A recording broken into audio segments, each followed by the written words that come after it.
For many organizations, they're entering a period where they may be having their quarterly catch ups or their mid year catch ups with their staff.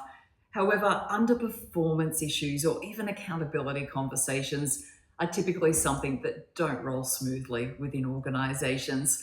Often it's difficult for managers to simply get on board with the process and even have the conversation.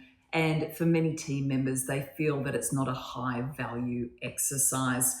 So, whether it be an accountability conversation or an underperformance conversation, it doesn't need to be difficult. All we need is a framework. The first thing, however, is to change our mindset around accountability conversations.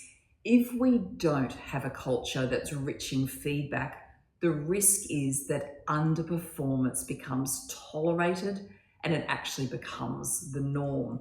Now, the impact of that goes well beyond the individual. It actually impacts your entire culture. Specifically, it's going to have the biggest impact on your highest performers. High performers want to be surrounded with other high performers, and they will very quickly start to feel undervalued if you're tolerating underperformance, because they don't see that there's something in it for them for working harder or contributing more. So what do we do about this? The first thing is that we need to change leaders and managers' mindsets around accountability and managing underperformance, so they don't see it as something that's challenging, but rather it's part of the culture. And the way to do this is to create a feedback-rich culture where we normalize feedback. It's happening whenever it's needed, and often that's going to be on a daily or a weekly basis.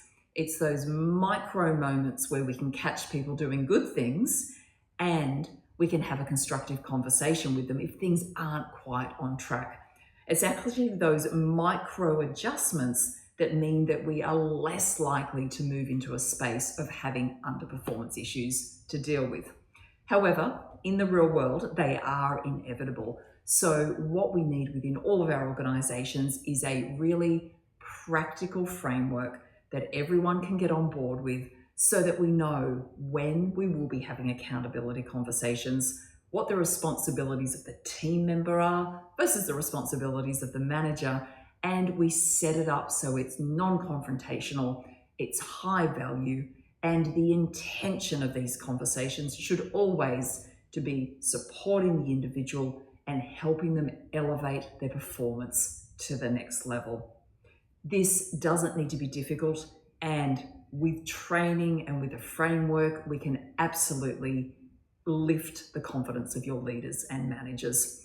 If you'd like to talk about how to create a culture of accountability within your organizations, set managers up to have underperformance conversations with confidence, and ultimately minimize the number of underperformance conversations that are needed, please reach out.